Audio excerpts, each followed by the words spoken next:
Ya Tarık aynen. और हमारा जो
हमारे जो रोड्स हैं लगभग 400 किलोमीटर हैं जिनको हम लोग मशीनरी से क्लियर करते हैं।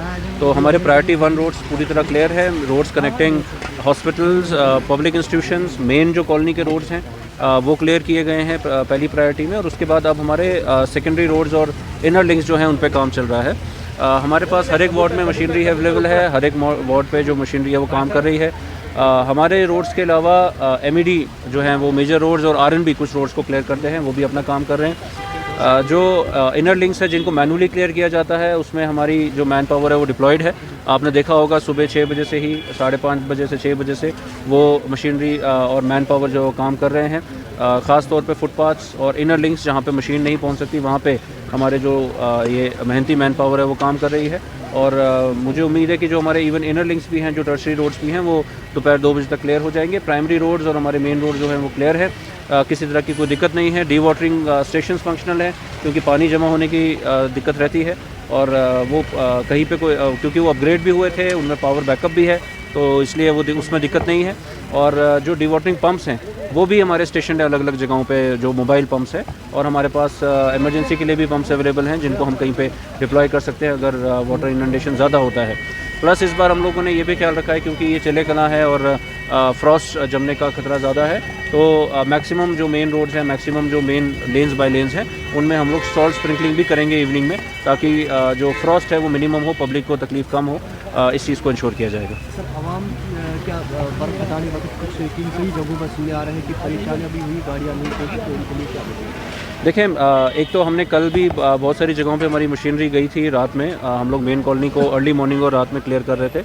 वहाँ पे ये दिक्कत आई कि जो व्हीकल्स वगैरह पार्क थी कॉलोनीज़ की, उनको एक गुजारिश है आवाम को कि वो डेजिग्नेटेड स्पॉट पे पार्क करें, क्योंकि हमारी फिर गाड़ियाँ आगे नहीं जा पाती हैं और मैनुअल क्लियरेंस उन बड़ी रोड्स में पॉसिबल नहीं है और उसमें देर लगती है। बाकी उसके अलावा हमारे, जैसा मैंने आपको बताया कि प्रायोरिटी वाइज डिस्ट्रीब्यूटेड होती हैं रोड्स और प्रायोरिटी वाइज हम इनको क्लियर करते हैं।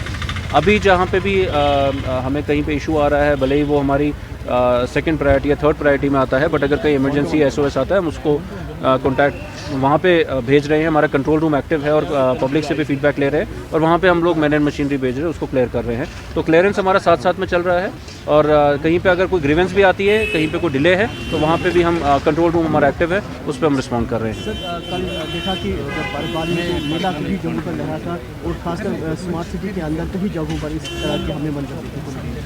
देखें, कल मैं भी शाम को, जैसा आप जानते हैं, बाहर ही थे हम लोग और देख रहे थे कि हमारा जो लाल चौक है, रेजिडेंसी रोड, रिवर फ्रंट है और भी बड़े सारे ऐसे एरियाज़ हैं जिनको भी रिसेंटली अपग्रेड किया गया। इनमें बहुत सारा टूरिस्ट का आना रहा और बहुत सारे लोकल्स भी बाहर थे, लेट नाइट तक बाहर थे। उससे एक तो मोबिलिटी का भी पता चलता है कि स्नो क्लियरेंस भी थी, प्लस साथ साथ में बिजली जो थी, जो स्ट्रीट लाइट्स थे शाम के समय में, वो बहुत ही अच्छा नज़ारा था। स्नोफॉल के साथ साथ जो हमारे स्मार्ट सिटी के प्रोजेक्ट्स हैं वो खिल के सामने आ रहे थे, तो बहुत ही अच्छा रहा। पब्लिक ने भी एंजॉय किया है, टूरिस्ट भी बहुत अच्छे से इसको एंजॉय कर रहे थे। और मुझे उम्मीद है कि एज़ रिस्पॉन्सिबल सिटीजन्स हम अपनी जिम्मेवारियों को भी निभाते हुए अलॉन्ग विद एडमिनिस्ट्रेशन जो बाकी इशूज़ हैं उसको भी क्लियर करेंगे।